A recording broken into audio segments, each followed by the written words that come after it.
우선 고린도 교회와 고린도 전후서에 대해서 잠깐 개론적으로 살펴보면요. 고린도 교회는 사도 바울이 제2차 여행 때 고린도를 방문하여 교회를 세우게 됩니다. 그 시기는 약 AD 50년경인데 사도 바울이 고린도에 사역했던 내용은 사도행전 18장에 기록되어 있습니다.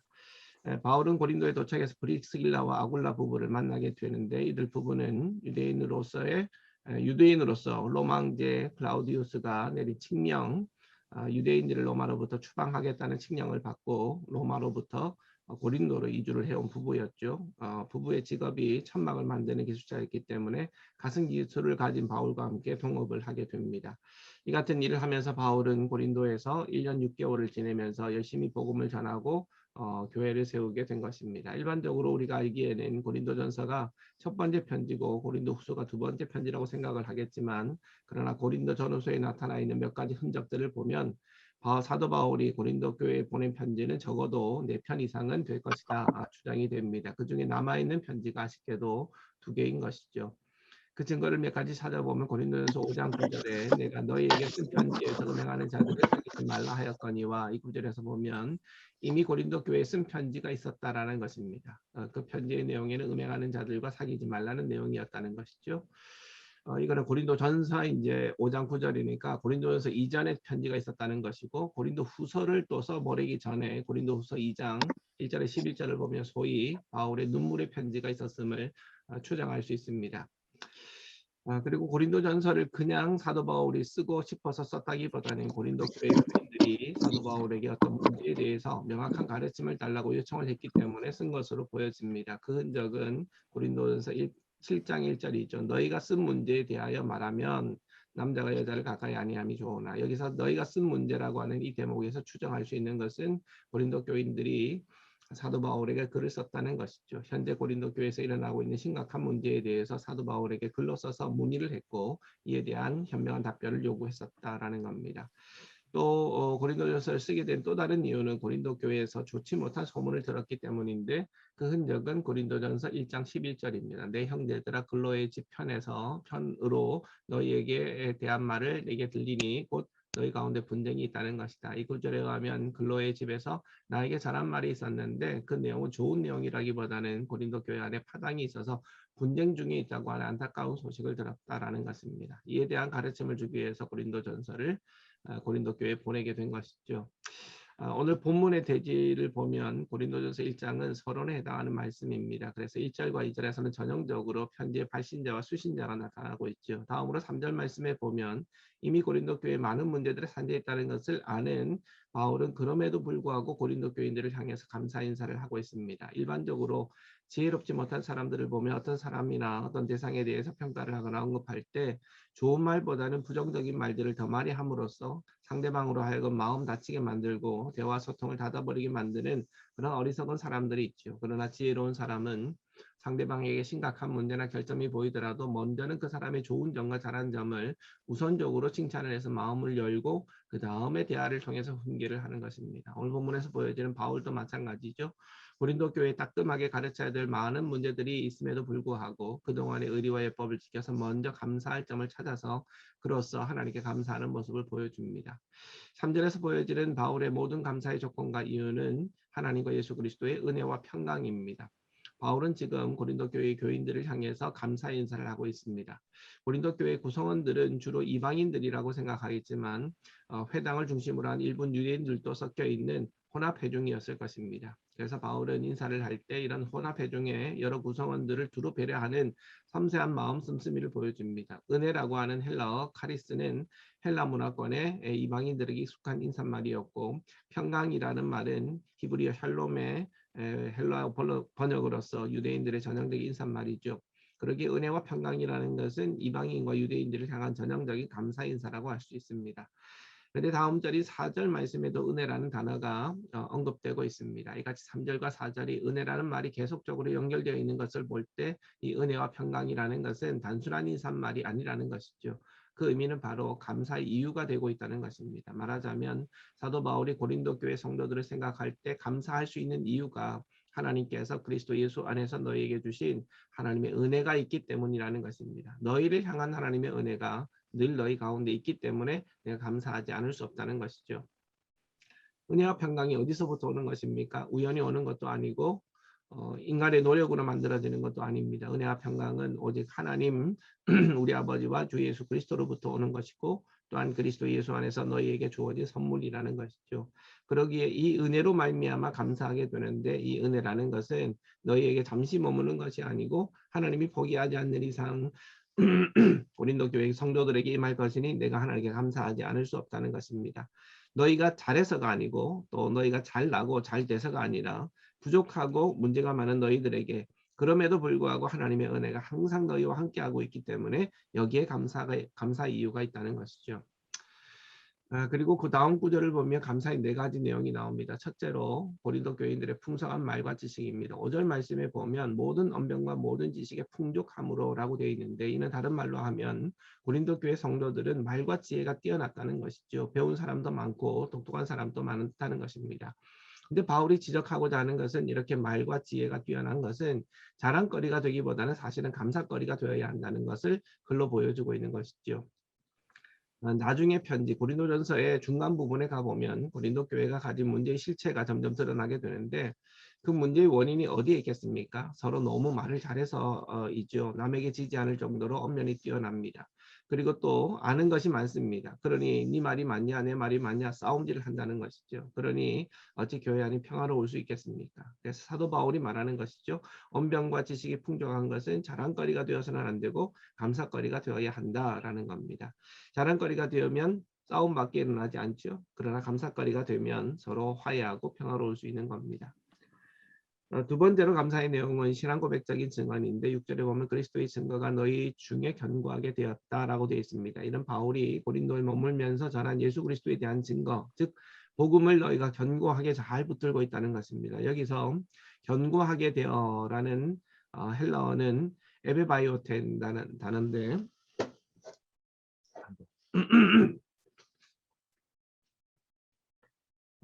부정과거 수동태를 사용하고 있습니다. 이 말은 스스로 견고하게 된 것이 아니라 견고하게 하신 분이 계시다는 뜻이죠. 누구겠습니까? 하나님이시고 예수 그리스도의 은혜로 말미암아서 너의 믿음이 견고하게 되었다라는 것입니다. 다시 말해서 너의 믿음이 점점 흔들림 없이 견고해지고 있는데 그것이 무엇 때문이냐면 주님의 은혜 덕분이라는 것이죠. 세 번째 감사의 내용은 부족함이 없는 은사입니다. 7절 상반절에 보면 너희에게 모든 은사가 부족함이 없다라는 것인데 성령님의 감동감화로 고린도 교회에 넘치는 은사가 허락되어졌는데 모든 은사는 하나님께서 그분의 뜻대로 각 사람에게 나누어 주시는 선물이죠. 고린도 교회 안에 은사를 경험한 많은 성도들이 있었다는 것입니다.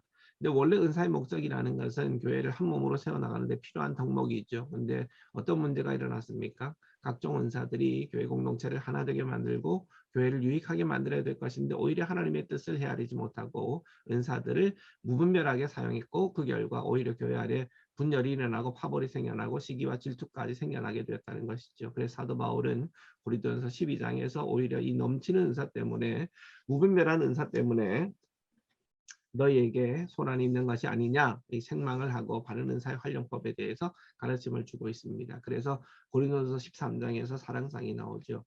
이제 마지막으로 감사의 내용은 예수님의 재림에 대한 기다림입니다. 7절 하반절에 보면 너희가 예수 그리스도의 나타나심을 기다립니다. 즉 교회 안팎으로 핍박과 환란이 있었지만 그럼에도 불구하고 그 고통을 잘 인내하면서 예수님의 재림을 잘 기다리고 있었다는 것에 대해서 하나님께 감사를 드린다라는 것이죠. 고린도 성도들은 주님의 재림을 기다리며 소망의 인내로서 여러 환란들을 잘 견뎌내는 큰 믿음을 품었다라는 칭찬입니다. 이렇게 마지막으로 칭찬까지 하면서 감사의 내용들을 정리하고 있습니다.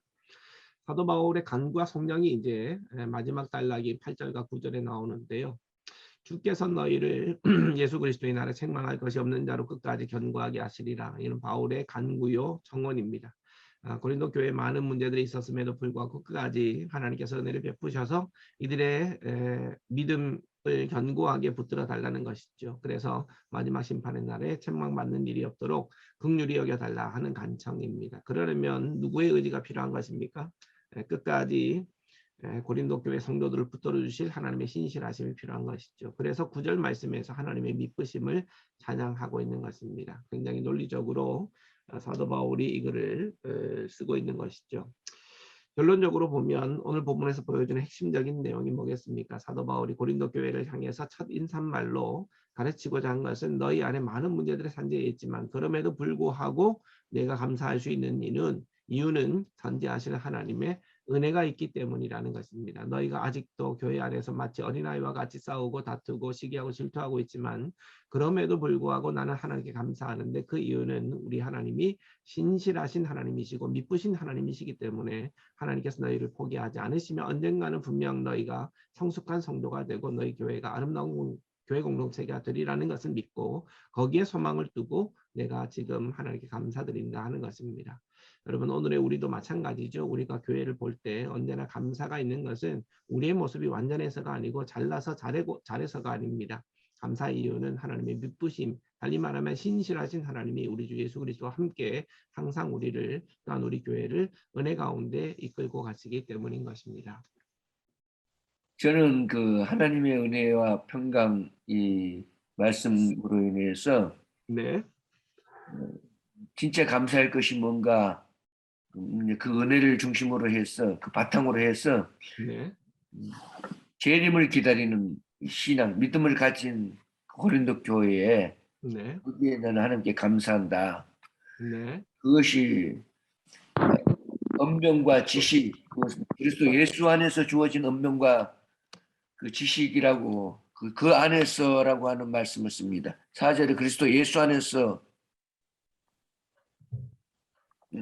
예수 안에서 그 예수 안에서 가진 모든 언병과 모든 지식이라고 했는데 그 모든 언병과 모든 지식은 예수 그리스도를 향한 자기 자신의 신앙 고백과 다른 사람에게 말할 수 있는 그 힘과 용기, 담대함, 그 언변 속에 들어있고 그 지식은 예수를 아는 지식, 네. 믿음에 관계된 것, 천국에 관계된 것, 복음에 관계된 것들을 그 바탕이 되고 그 다음에 그것들로 인해서 예수 그리스도에 대한 복음의 강력한 믿음을 갖고 그 하나님의 은사를 통해서 예수 그리스도를 기다리는 믿음에까지 그 잘하지 않았는가?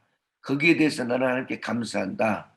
근데 그것은 너희 스스로가 지켜낼 수 없고 마지막에 주님이 함께 해주셔야 된다. 그 8절 주님이 경고하게 해주셔야 된다. 그리고 마지막에 9절에 예수 그리스도 그 기다리게 심판대 앞에 설 수 있도록 온전케 하시는 그 은혜는 하나님의 신실한 약속 때문에 그렇게 된 것이다. 네 자랑이 아니라 주님이 하나님이 우리에게 그렇게 붙들으시고 그 약속을 주신 그 은혜 속에서 이루어진 것이기 때문에 끝까지 우리는 그리스도 예수 안에서 감사해야 되지 않겠는가? 네네.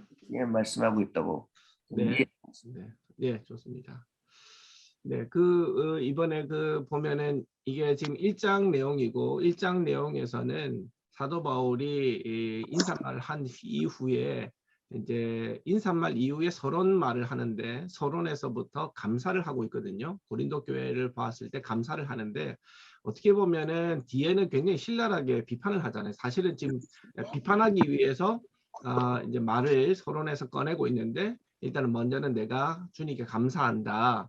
감사하는 이유에 대해서 이제 어떻게 보면은 말에 지금 뼈가 있는 거죠. 말에 감사하긴 하지만 너희 가운데 풍성한 말과 지식이 있다는 것도 내가 감사하는데 나중에 가서 내가 그게 얼마나 잘못된 건지를 얘기하겠다. 그리고 너희들이 견고하게 돼가지고 뭔가 마치 잘하고 잘난 것지만 사실은 그게 누구 덕분이냐? 사실 은혜 덕분이고 부족함 없는 은사도 마찬가지로 너희가 은사를 가지고 있는데 결국은 그 은사 때문에 너희가 지금 소란한 거 아니냐. 그리고 주님의 재림도 마찬가지고 너희가 재림을 기다리고 있는데 잘하고 있지만 사실은 그거 지금 김명래 목사님 얘기한 것처럼 그거 다 은혜로 가는 거다.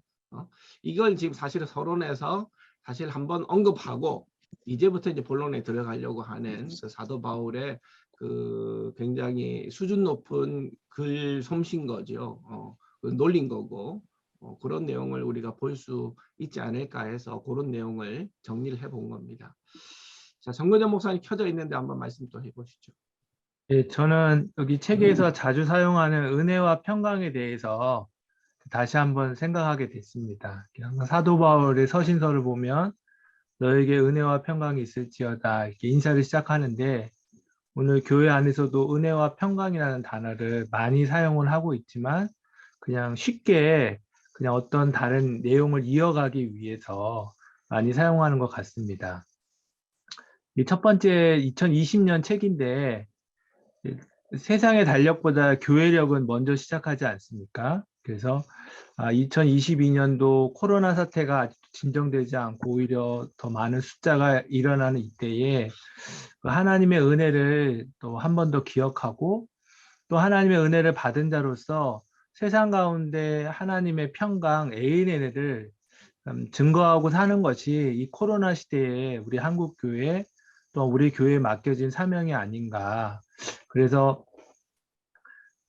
제가 여태까지는 설교랑 우리 예배와 강단을 섞어서 설교를 했는데 좀 이번에는 여기 책 그 서두에 있더라고 집단 지성 우리 설교자들이 집단 지성을 통해서 함께 연구하고 나아가자 해서 아직 뭐 제가 뭐 확실치는 않지만 한번 2022년도는 요 순서에 맞춰서 한번 해보는 것도 의미가 있지 않을까. 물론 이제 반드시 그렇게 되지 않지만 그러나 중요한 것은 그 하나님의 은혜를 받은 자로서 또 이렇게 어려운 이때에 또 성도님들에게 또한 하나님을 알지 못하는 사람에게 샬롬, 그 샬롬의 의미를 또 전하는 올 한 해가, 그러니까 2020년도가 되기를 소망하며 기도합니다. 네. 아멘.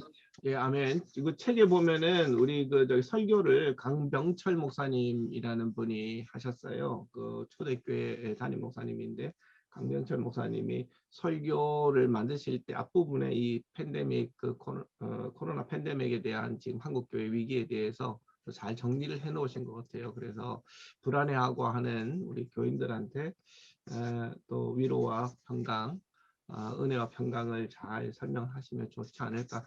우리 강병철 목사님을 제가 또 개인적으로 그때 그 모임에서 아는데요. 이분이 그 교인들 가운데 그 간을 이식을 해야 되는데 본인이 간 이식을 하신 목사님이에요. 최근에. 대단하십니다. 네, 대단하신 분이시죠. 네네. 그래서 한번 그 뉴스에도 났는데 그래서 건강하시냐고 여쭤보니까 아유 건강하다고 그렇게 얘기했어요. 어느 교회라고 그랬죠? 초대교회입니다. 초대교회인데 어디에 있는 초대교회죠? 제가 잘 모르겠습니다. 이게 어느 네. 지역인지는 잘 모르겠는데 인터넷으로 찾아보면은 예. 네, 김강주 목사님 아십니까? 뭐 누구하고 얘기를 음소거를 켜주셔야 됩니다. 음소거가 돼 있어가지고 김강주 목사님 뭐 얘기하시면 네. 간이식을 받은 겁니까? 해준 겁니까? 해준 겁니다. 해준 거. 해준 거죠. 해준 거죠. 교인 가운데 간이식이 필요했는데 교인을 위해서 목사님이 간이식을 해줬어요. 네, 간이식 해주고 교회가 아주 평화롭게 또 지금 잘 지내고 있다고 얘기를 들었고 본인 건강도 좋다고 그러고 그 쉬운 결정이 아닌데 그 참 해주시고 대단하신 분이십니다. 네. 사모님도 훌륭한 거예요. 그래도 허락을 해줬으니까 그죠? 사모님도 훌륭한 거라고. 그러니까요, 맞습니다. 네. 가족과. 자, 또 다시 본문 김마태 목사님 뭐 켜져 있는데 말씀하시죠. 예. 다 그대로 잘 보고 저기 그 이제 발제 중에서 이게 체계도 그렇고 발제도 그렇고 3쪽에 보면 은사를 무분별하게 사용하는 거. 네네네. 저는 이 팬데믹 시대에 참 이 문제는 강조하고 또 강조해야 할 한 카테고리가 아닌가 싶습니다. 왜냐하면 아무리 좋은 것도 무분별하게 사용하면 결국은 그게 우리에게 해가 돼요. 뭐 하나님의 은혜는 그렇지 않겠지만 네. 삶에서는 정말 이거 우리가 또 확인하고 또 너무 많아서 문제잖아요. 남아서 이런 부분에도 좀 강조 좀 했으면 좋겠다 하는 조그만 바람이 있습니다. 네.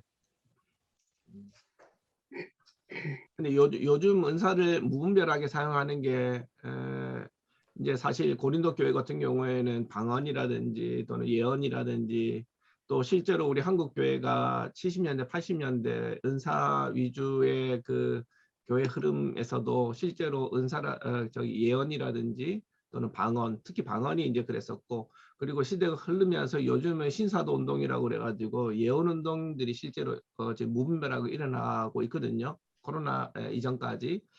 그런 내용을 지금 얘기하시는 거죠, 김하태 목사님께서? 아니, 예, 그런 쪽에도 있지만 우리 실생활에, 예, 실생활에. 우리 실생활에, 예, 실생활에서 무분별한 은사들 뭐가 있을까요? 많은 것들 너무 지금 뭐 음. 뭐죠 이렇게 만들어낸 과잉 생산, 여기다가 과잉 생산 같은 또 것들. 너무 많은 예. 예, 소비 그런 쪽에. 예. 그런 쪽에 예. 그래서 이제 그쪽에도 뭐 있지만 저는 우리 실생활에서 좀 그런 게 좀 필요하다. 예. 이제는 적게 만들어서 적게 먹고, 맞습니다. 예, 그렇게 가야 지구가 살지. 맞습니다. 예. 예, 중요한 내용인 것 같아요. 요즘 뭐 탄소 그 줄이기도 예. 하고 하는데 무분별하죠. 네. 그렇습니다. 네, 김가치 목사님, 예.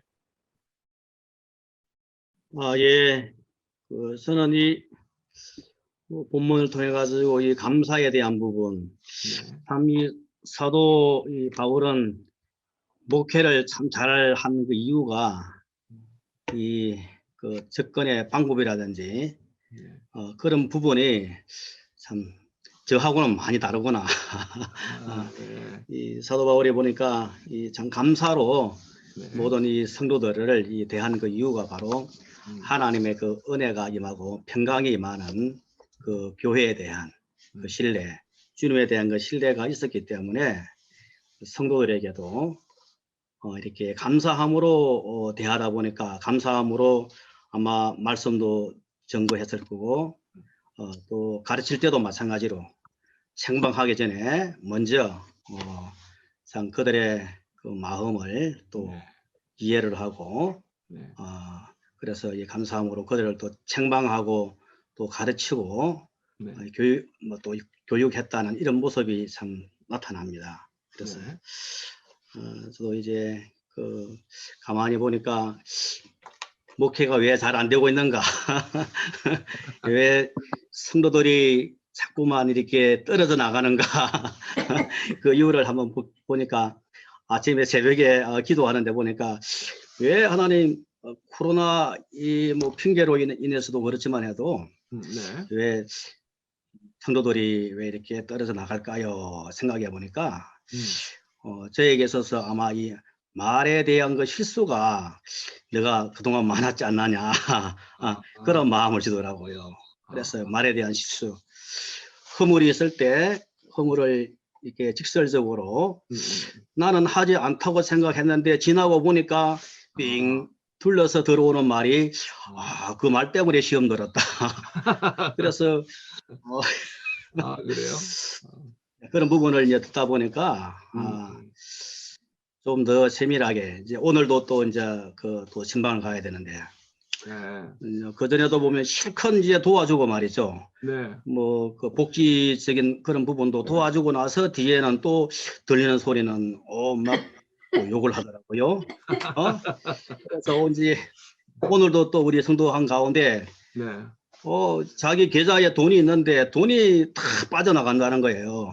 그래 이제 자기 아들이 알고 보니까 자기 아들이 그 뭐 조금 정부에서 주는 그 노인연금이라든지 네네. 이런 게 들어오게 되면 자동이체로 이제 뭐 전기세나 이걸 다 해놨는데 네. 이게 돈이 없대. 다 빠져나간대. 네. 그래서 그 범인은 자기 아들이야. 그러네. 범인이네. 아들이 빼나가는데 네. 그래서 이거 통장 계좌 번호도 다 바꾸고 통장을 바꿔놔도 그렇대요. 네. 왜 그게 그럴까? 아니 다 바꿨는데도 왜 그럴까? 그래서 우리 성도 가운데 그 목사님 그런 경우에는 공인 인증서를 네. 바꿔야 된다고. 그래서 이제 오늘 이제 일단은 10시에 만나가지고 그것도 그 문제를 좀 해결해 달라 가지고 네. 그래서 아침에 저는 또 기도를 했어요.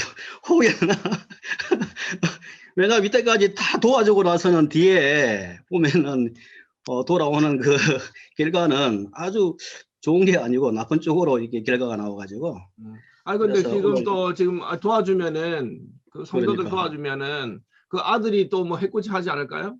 그래서 그런 부분까지 이제 어? 그래서 미리 이제 사전에 아들이 해코지 할 거 누가 그래서 사전에 도와줬냐? 이제 그래서 이제 그 사전에 이제 후보에게 만약에 이렇게 해서 이제 정상적으로 되게 되면 아들이 계좌를 열어봤는데 0이 나오면 어. 그때 또 이렇게 분노할 수가 있다. 그러니까. 그 엄마한테 대해서 그러면 그에 대한 책임을 지겠느냐 거기까지 다 한번 물어보고 나서 내가 하지 아니하고 스스로 결정할 수 있도록 나는 이제 가르쳐 주기만 하고 네네네. 본인이 스스로 결정할 수 있도록 이렇게 좀 하게 하려고 하고 있어요. 그래도 만약에 목사님한테 도움을 받았다 그러면 어느 교회 목사님이냐고 그러면 달로 그런 거 아니에요? 이제 그래가지고 나는 이제 그까지 관여 안 하고 은행까지만 가가지고 아 그러니까. 은행 전문가에게 이렇게 이제 연결해 주려고. 아, 그때까지는 내가 직접 개입하다 보니까 그렇죠. 나중에 전부 다 뭐 그렇죠. 원망 나를 도둑놈이라고 그러고 그저 뭐야 그 혜택을 받을 수 없는 사람인데 그걸 다 그전 1년 동안에 걸쳐 가지고 다니면서 뭐야 생활 무슨 그 제도 뭐죠 기초생활 대상자 네, 기초생활 대상자. 또 수급 대상자로 만들어졌어요. 네.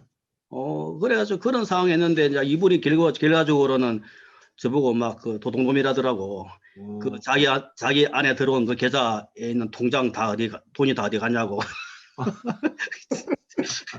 아유 그런 일이 생겨가지고 오늘도 그래서 새벽에 기도를 많이 했다니까.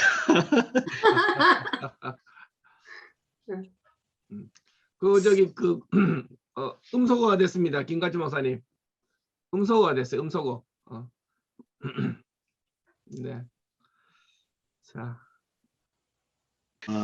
네네. 그래 그렇습니다. 더 목회를 사도 바울처럼 더 감사함으로 더 목회를 잘 해야 되겠다 하는 것을 한번 나눠봅니다. 네, 알겠습니다.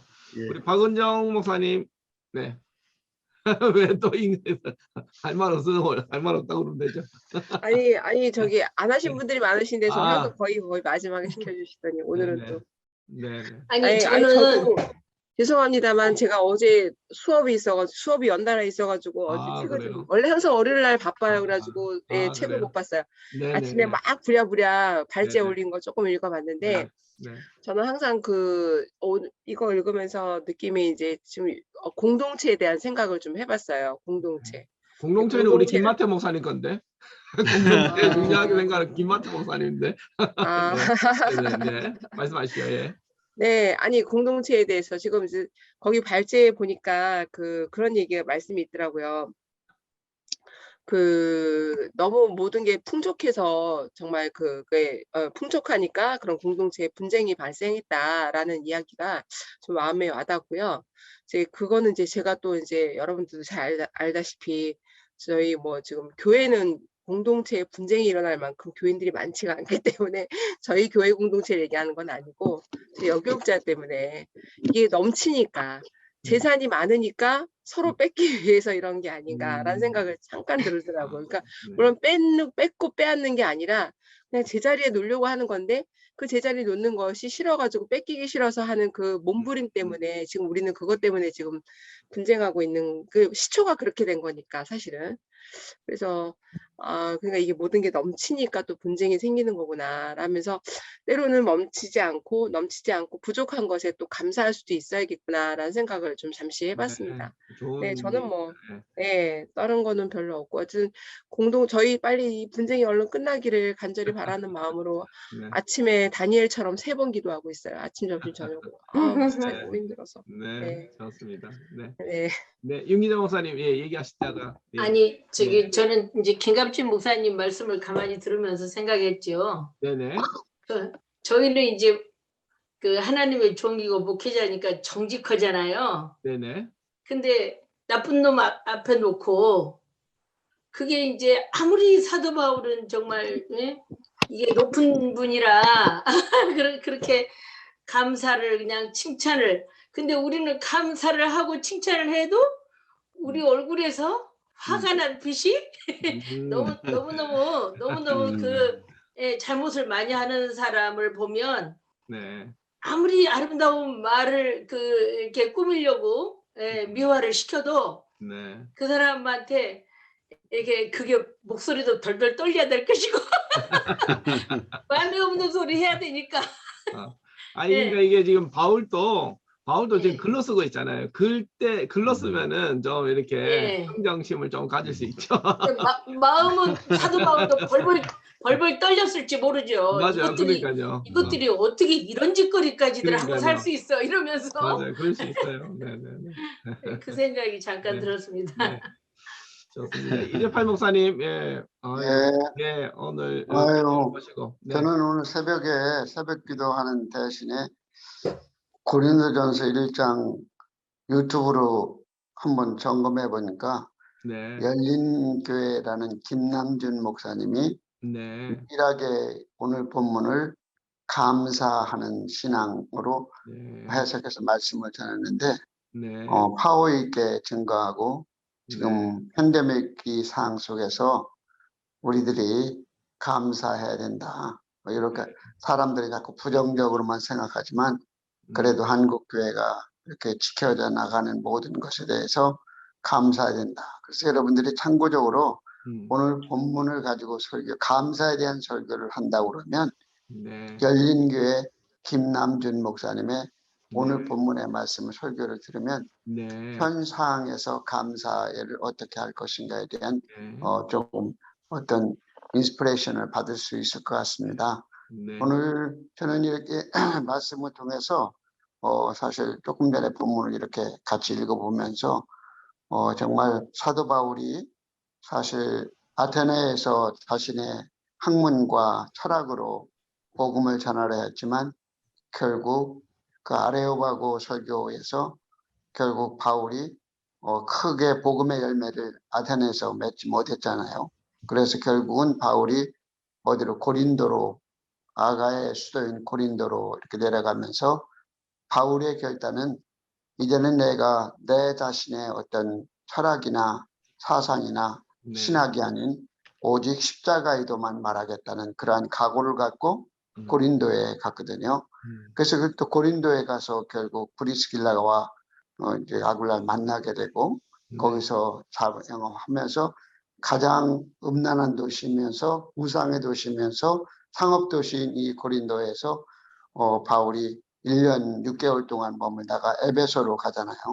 에베소에서 나중에 이 고린도 교회 소식을 듣고 결국 디도편에서 디도를 편을 통해서 고린도 서신을 보내잖아요.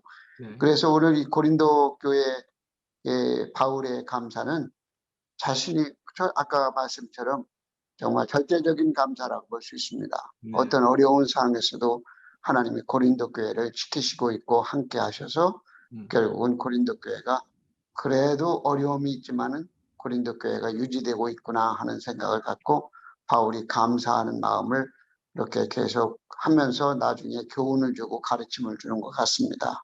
그래서 바울이 나중에 이렇게 쭉 고린도서에 나가는 거 보면 결국 고린도서의 해결은 코드가 감사일 뿐만 아니라 십자가의 십자가 정신만이 결국 우리가 한 교회가 살 길이다. 그것을 강조하는 게 이제 고린도서라고 볼 수 있는데 우리 잘 아는 것처럼 감사가 우리는 어떤 조건 때문에 어떤 오는 because의 감사보다는 그럼에도 인스파이트하고 불구하고 감사하는 그런 절대적인 감사가 하나님의 은혜와 평강, 하나님과의 관계 속에서 오는 그 감사가 은혜와 평강인 줄 바울이 경험하며 살았지 않은가 생각되어집니다. 그래서 어려울 때일수록 더 하나님께 더 가까이 나아가 감사의 마음을 갖고 품을 때 은혜와 평강이 우리에게 흘러들어올 줄 믿고 그런 감사로 우리 사실은 다음 주가 대강절의 시작이잖아요. 네네. 대강절 첫 주여서 사실은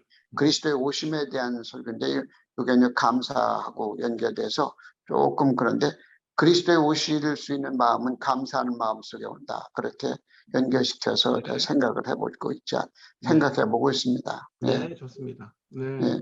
귀한 말씀 감사합니다. 우리 윤석근 목사님. 네. 네. 네. 저도 여러 가지 우리가 삶에 있어서 문제가 많죠. 그렇지만 하나님께서 주시는 은혜와 평강, 정말 우리가 노력해서 오는 것이 진짜 아니고 위로부터 오는 은혜와 평강이잖아요. 네. 그래서 부족함에도 불구하고 문제가 있음에도 불구하고 그런 은혜와 평강을 주시는 하나님께 감사하고, 그리고 맨 끝절 9절에 보면 너희를 불러 그의 아들 예수 그리스도 우리 주와 더불어 교제하게 하시는 하나님은 미쁘시도다. 네. 예, 저는 그 말씀이 예수님과 교제할 수 있는 이런 특권을 주신 것에 대해서 참 감사를 드리고, 예수님과 교제를 나눌 때 정말 위로부터 평강과 은혜를 늘 경험하게 됨을 감사를 드리고 있습니다. 네. 예, 그래서 오직 예수 그리스도 안에서만이 우리가 환경이나 조건 때문에 오는 은혜, 감사가 아니라 절대적인 하나님의 은혜 가운데서 감사가 나온다고 생각이 됩니다. 네, 좋습니다. 자, 그러면은 한 분씩 다 돌아가면서 얘기하셨는데 혹시나 좀 더 말씀하실, 참고적으로나 더 말씀하실 내용이 있으시면 말씀하시죠. 예. 아까 이재팔 목사님께서 말씀하신 내용은 그 앞부분에 고린도 교회가 이제 고린도로 방문을, 사도 바울이 고린도를 가게 된 아레오바하고 설교 아덴 지나서 이렇게 고린도로 간 얘기를 또 해주면은 고린도 교회가 고린도 교회에 어떻게 들어가게 됐고 또 어떤 마음으로 복음을 전했는지를 알 수 있을 것 같습니다. 자, 김병래 목사 손 드셨는데 말씀하시죠. 예. 우리 교인들, 성도들, 목회자, 모든 교회 공동체가 신앙생활에 있어서의 신앙의 절대적인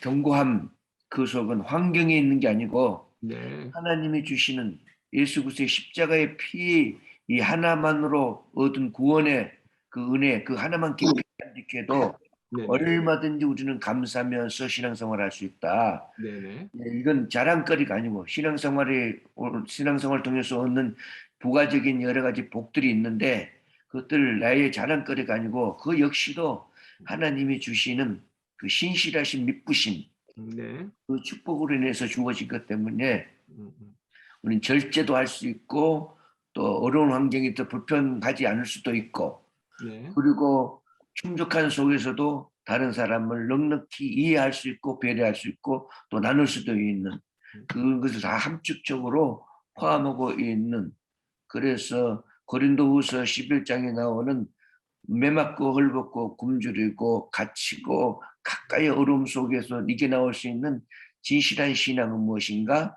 바로 십자가의 도에 있는 그 구원의 감사, 이것이 함축적으로 들어있지 않는가 이렇게 네. 느끼고 있습니다. 네, 좋습니다. 저는 이제 이 설교를 아멘. 준비하면서 느꼈던 것이 우리 교인들이 교회에 대해서 감사할까 이런 생각들. 그러니까 어떻게 보면은 자신의 어떤 신앙생활이나 또 삶의 복을 받았을 때, 삶 속에서 복을 받았을 때 감사가 있고, 감사라는 것이 교회 공동체를 향해서 감사가 있을까 그런 생각을 좀 했었어요. 보통은 감사하면 내 신상에 있어서 뭔가 큰 변화가 일어났을 때 또 좋은 일이죠. 대부분 다 좋은 일이 일어났을 때 감사를 하는데 교회를 왔을 때 이 사람들이 행복해하고 기뻐하고 즐거워하고 또 그런 과정 속에 감사라는 것이 늘 있어야 되는데, 우리 교역자들은 교회가 평안한 걸 늘 감사하게 생각하는데 교인들은 이거를 감사로 생각할까라는 생각들을 좀 해봤어요. 그리고 교회 안에 있는 감사라는 걸 찾으면 또 무엇으로 찾을 수 있을까? 그러면은 우리 안에 식구들 가운데 잘된 사람들이 많으니까 감사하고 뭐 이런 것도 있겠지만, 제일 중요한 그 감사의 기본적인 전제가 하나님과 예수 그리스도의 은혜가 우리 교회 안에 편만이 있다라는 거, 신실하신 하나님께서 또 우리를 더 그리스도와의 교제 가운데 은혜와 사랑 가운데 계속 이끌어 가실 거라는 거, 이거에 대해서 소망을 주면서 감사를 이끌어 나가는 게 좋지 않을까 하는 생각들을 했었어요, 설교하면서. 그래서 교인들한테 우리가 못 본 부분을 좀 보게끔 하는 거, 정말 우리 교회 안에는 그리스도의 은혜와 사랑이 풍성합니다. 이걸 보시고 우리가 감사합시다. 우리가 부족하지만 우리 교회 안에도 뭐 시기 질투가 있을 수 있고 또 싸움이 있을 수 있고 또 연약함이 있을 수 있지만 그럼에도 불구하고 신실하신 하나님이고 미쁘신 하나님께서 우리 교회를 사랑하시고 이끌고 가시니까 우리 항상 우리가 교회 안에 왔을 때 사랑하십시다. 그러니까 감사하십시다. 이렇게 좀 느꼈으면 좋겠다는 생각을 좀 했었습니다. 늘 교회 안에서의 첫 번째 감사의 조건이 어떤 기도의 감사의 조건이 늘 그 복음으로서 김병래 목사님처럼 십자가를 통한 구원의 역사가 우리에게 임하여서 우리가 하나님의 자녀됨에 대한 감사, 그 은혜의 감사, 얼마나 지구상에 수많은 그 영혼들이 있음에도 거기에서 우리를 선택해 주셔서 하나님의 전으로 우리를 인도하셔서 예배할 수 있는 이러한 그 특권, 예, 이제 그러한 거기에 대한 은혜의 감사가 우선되지 않으면, 예, 뭐 좌절, 우리 현실은 늘 좌절을 하게 하는, 그러니까 거기에 대한 믿음이 고치돼 가면서 그 믿음의 결과인 평화가 주님으로부터 오는 진정한 평화가 아닌가, 그런 마음을 가져봤습니다. 예. 보통 보면은 교회를 떠나려고 하는 사람들 있잖아요. 우리 교회는 은혜가 없어. 우리 교회는 뭔가 부족해. 뭐 아니면은 사랑이 없어, 관심이 없어, 나에 대한 관심도 없어. 하여튼 뭐 좀 교회를 떠나려고 하는 사람들은 교회 안에 좀 부정적인 것들을 자꾸 보려고 하는 그런 마음이 있을 건데 사실은 그게 아니라 교회 안에 모든 교회죠. 모든 교회 안에 있는 하나님의 미쁘심과 예수 그리스도의 은혜, 그거를 우리가 기본적으로 좀 잘 설명을 하면 좋지 않을까 하는 생각이 좀 들었어요. 이 감사라는 것 자체가 우리가 잘 아는 것처럼 네. 어원 자체가 시크에서 왔잖아요. 네. 생각하는 사람이 감사하는 것처럼 과거의 나의 삶 속에서 부르시고 나를 선택하시고 하나님의 자녀 삼으시고 그리스도의 소망을 갖게 하신 모든 것에 대한 감사, 그것뿐만 아니라 현재의 삶 속에서 내가 당연하다고 생각하는 모든 것들이 당연한 것이 아닌 결국 감사의 일들이 너무 많이 있다. 내가 지금 누리고 있는 것들을 잃어버려서 늘 고통받는 사람들을 생각하면 내가 지금 있는 이 자리도 감사해야 될 자리가 아닙니까? 그래서 우리는 좀 과거의 은혜에 대한 생각, 하나님과의 관계 속에서 감사, 그리고 현재 당연하게 생각하는 것들을 당연한 것으로 여기지 않고 하나님의 은혜로 주어진 것임을 믿고 살아가는 그러한 신앙적 자세가 감사하는 마음을 갖게 되고 감사하는 마음을 유지하게 할 것 같습니다. 예. 그래서 우리 감사하게 삽시다, 우리. 좋습니다. 네네. 아니 근데 정말 그래요. 제가 이제 그 다른 목사님들 지금 목회하고 있는 다른 목사님들 만나는데 항상 교회 얘기를 하는데 교회에 대한 목사님이 불평이 많아. 장로에 대한 불평, 뭐 사례비에 대한 불평, 뭐 하여튼 뭐 성도들에 대한 불평. 목사님들이 일단은 자기가 교회를 맡았음에도 불구하고 자기가 목회하는 교회에 불만이 많아요. 그래서 이거 참 우리 안에서도 우리가 먼저 감사해야지. 감사하는 성도들을 만들어낼 건데 우리가 불평이 많으면 되겠나 이런 생각을 좀 했었어요. 아멘. 저는 전에 평송도 때 교회 가면 장로님들이 맨날 거기부터 100번 고쳐 죽어도 뭐 죽어 마땅할 죄인을 구원해 주셔서 감사하다는 기도를 아주 이골이 나게 들으니까 나 저 소리 듣기 싫어 그랬거든요. 근데 세월이 흐르고 보니까 정말 맞는 기도를 하셨더라고요. 네, 자 이제 마무리하지요. 혹시나 또 얘기가 나오는 가운데 이 얘기를 좀 했으면 좋겠다 하는 분이 있으면 말씀하시죠. 네, 김현우 목사님도 하십시오. 예. 죄송합니다. 말 많이 했어. 괜찮습니다. 예. 그냥 두루뭉술하게 하나님의 은혜, 예수 그리스도의 은혜, 우리 이렇게 이야기하는 것보다 목회자가 설교단에서 그 기본적인 예수 그리스도의 피의 은혜를 강조해야 되지 않느냐. 정말 거기서부터 네가 지금 죽을 자리에서 예수 피로 구원받았는데 거기로부터 지금까지 살아온 과정 속에서 하나님이 부어주신 것들이 얼마나 많느냐. 예, 은혜의 출발은 십자가 피다. 네. 이걸 좀 성도들에게 강조하고 설교단에서 있는 나 자신부터 한번 다시 되돌아보면 교회에 대한 불평을 어느 정도 이겨나갈 수 있지 않겠습니까?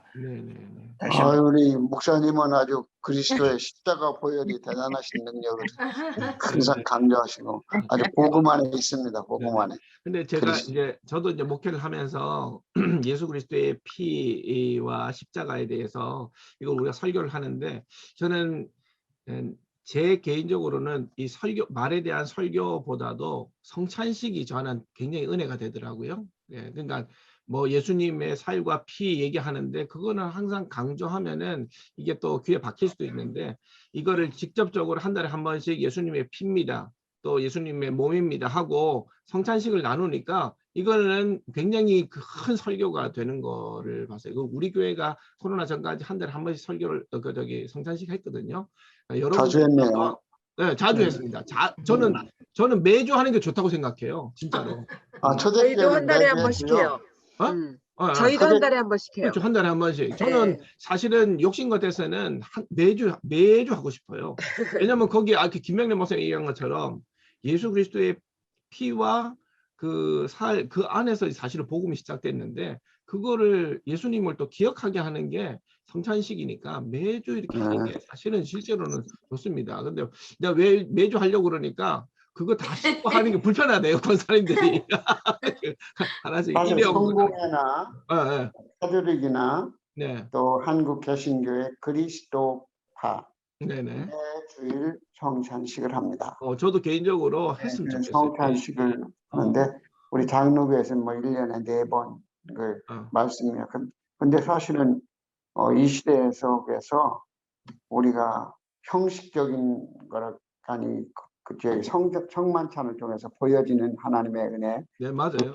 경험하게 하는 거 참 중요하다고 생각돼요. 네. 우리 개신교가 그런 부분에 대해서 너무 소홀해서 맞아요. 이렇게 특별히 어려운 시대에 그 믿음 사람들에게 보여줄 수 있는 어떤 하나님의 은혜를 소홀하고 있지 않는가, 형식적인 그렇죠. 면. 맞습니다. 네. 네. 네. 아주 김명래 목사가 좋은 얘기 말씀하셨습니다. 자, 결국은 믿음의 문제 같아요. 믿음의 문제. 믿음이 하나님의 살아계심에 대한 믿음과 나와 함께 동행한다는 이 믿음.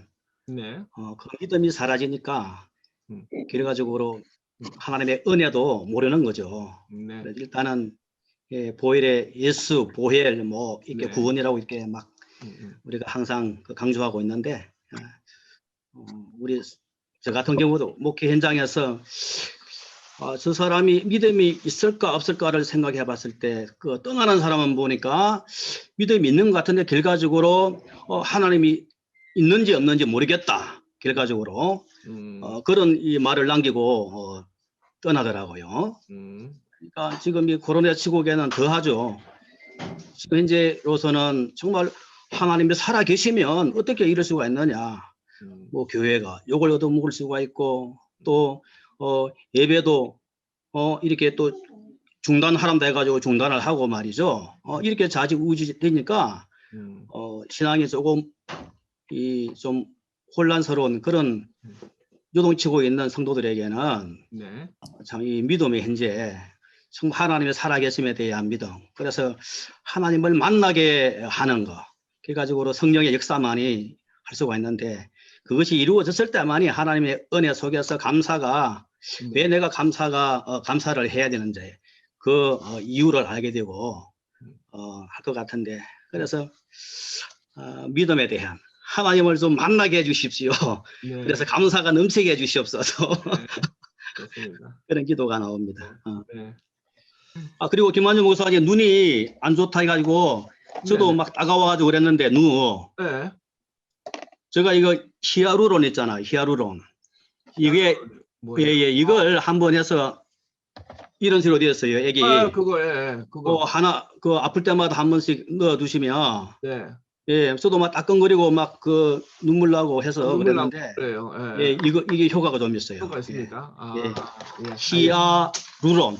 히아루로. 저도 있는데 있어요. 네, 한 번도 쓰지는 않았습니다. 아이고 쓰세요. 돼요? 따끔따끔 할 때마다 쓰세요. 할 때마다. 알겠습니다. 네네. 감사합니다. 자, 그러면은 다다음 주에 뵙겠습니다. 감사합니다. 네, 반갑습니다. 감사합니다. 네. 감사합니다.